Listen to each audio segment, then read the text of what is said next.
Herkese merhabalar. Tam Benlik kanalına hoş geldiniz. Bugün harika 2 tarifle geldim size. İlk olarak güzel bir yüz maskesi, sonrasında da gözaltı morlukları için çok etkili bir gözaltı maskesi tarifi paylaşacağım sizlerle. Birinci tarifimiz olan yüz maskesi ile başlayalım hemen. Bir yumurtanın beyazına ihtiyacımız var bu maske için. Sarısıyla beyazını ayırıp sarısını bir kenara alıyorum.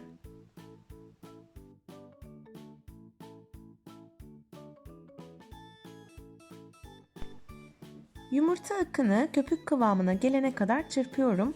Bu aşamada çatal da kullanabilirsiniz ama bu şekilde mikserle hem daha kolay oluyor hem de istediğimiz o köpük kıvamına daha çabuk ulaşmış oluyoruz.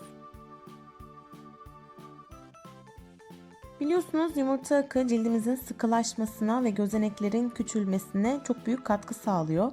Aynı zamanda yaşlılık belirtilerini de en aza indirmek için harika bir ürün. Bakın bu şekilde köpük kıvamına gelene kadar iyice çırptım. Sonrasında içerisine 1 tatlı kaşığı dolusu aloe vera jeli ekliyorum. Aloe vera jelinin cilt için çok faydalı olduğunu da artık hepimiz biliyoruz. Son olarak içerisine 1 çay kaşığı da Nescafe ekliyorum. Markası önemli değil, çözülebilen bir kahve olması yeterli.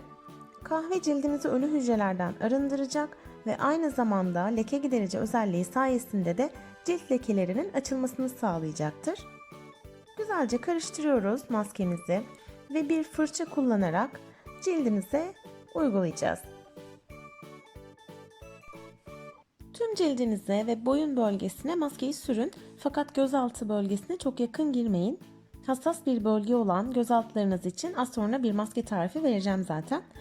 Maskemizi tüm cildimize sürdükten 5 dakika sonra bir kat daha uygulama yapıyoruz ve tamamen kuruyana kadar yaklaşık 20-25 dakika bekleyip cildimizi ılık su ile temizliyoruz ve bu maskeyi haftada 2 kez uyguluyoruz.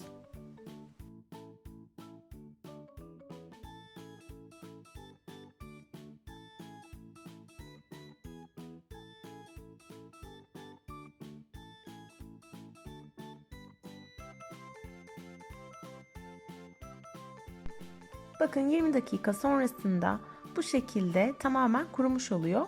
Bu duruma geldiğinde artık cildinizi ılık suyla temizleyebilirsiniz. Şimdi geldik ikinci tarifimize. Gözaltı morlukları için çok etkili ve çok basit bir tarif bu. 1 tatlı kaşığı aloe vera jelini küçük bir kasenin içerisine aldım.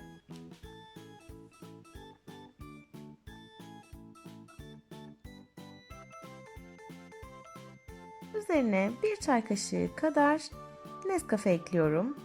Ya da dediğim gibi herhangi bir çözülebilen kahve de olabilir. Ve iyice karıştırıyorum.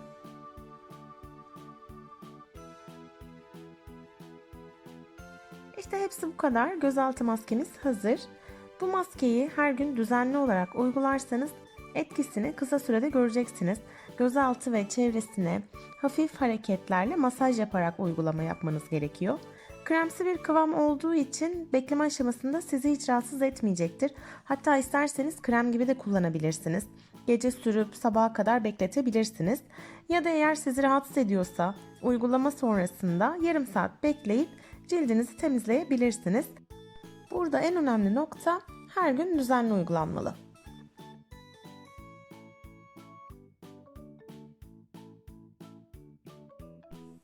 Gözaltı için hazırladığınız bu karışımı ağzı kapaklı küçük bir kabın içinde buzdolabında yaklaşık 2 hafta kadar muhafaza edebilirsiniz.